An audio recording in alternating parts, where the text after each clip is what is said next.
آج کے افسانہ کا عنوان ہے وہ رات جب چاند نے جھوٹ بولا۔ سنو، آج کی رات کی بات نہیں ہے، بہت پرانی رات کی بات ہے۔ ایک گاؤں تھا پہاڑوں کے دامن میں، جہاں لوگ سورج ڈھلتے ہی دروازہ بند کر لیتے تھے، کیونکہ رات وہاں صرف اندھیرا نہیں لاتی تھی، رات وہاں راز لاتی تھی۔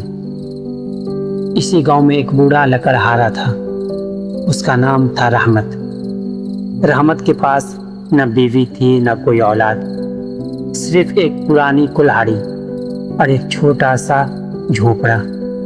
لوگ کہتے تھے کہ رحمت پاگل ہے، کیونکہ وہ ہر رات جنگل میں جاتا اور چاند کو دیکھ کر اس سے باتیں کرتا تھا۔ ایک رات چاند اتنا چمک رہا تھا کہ درختوں کے سائے بھی ناچنے لگے۔ رحمت نے کلہاڑی کندھے پر رکھی اور جنگل کی طرف ننگے پاؤں چل پڑا۔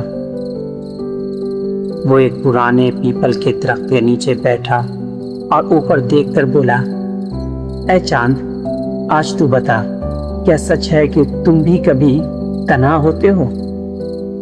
چاند خاموش رہا، پھر آہستہ سے ایک دبی آواز آئی، گویا ہوا بول رہی ہو، رحمت، میں جھوٹ بولتا ہوں۔ رحمت چونک پڑا، تم جھوٹ بولتے ہو؟ چاند نے ہلکا سا مسکراتے ہوئے بولا، ہاں، لوگ کہتے ہیں میں روشن ہوں، حالانکہ میری روشنی سورج کی چوری ہے۔ لوگ سمجھتے ہیں میں قریب ہوں، حالانکہ میں بہت دور ہوں۔ اور سب سے بڑا جھوٹ یہ ہے کہ لوگ سمجھتے ہیں کہ میں سب کچھ دیکھتا ہوں، حالانکہ میں بہت کچھ نہیں دیکھ سکتا۔ رحمت نے سر جھکا لیا، تو پھر تم اتنا روشن کیوں رہتے ہو؟ چاند نے جواب دیا، کیونکہ لوگ اندھیرے سے ڈرتے ہیں۔ اگر میں بھی سچ بتا دوں گا کہ میں اتنا اندھیرے میں ڈوبا ہوا ہوں، تو پھر کون ان کے دلوں میں روشنی رکھے گا؟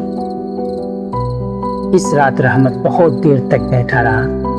جب وہ واپس آیا تو اس کے چہرے پہ ایک عجیب سا سکون تھا۔ اگلے دن سے گاؤں والے حیران تھے۔ رحمت اب کسی سے بات نہیں کرتا تھا، لیکن وہ ہر رات جنگل سے واپس آ کر مسکراتا تھا۔ لوگ پوچھتے، رحمت، تمہیں کیا ملا جنگل میں؟ وہ صرف اتنا کہتا، ایک جھوٹ ملا جو سچ سے زیادہ قیمتی تھا، اور پھر خاموش ہو جاتا۔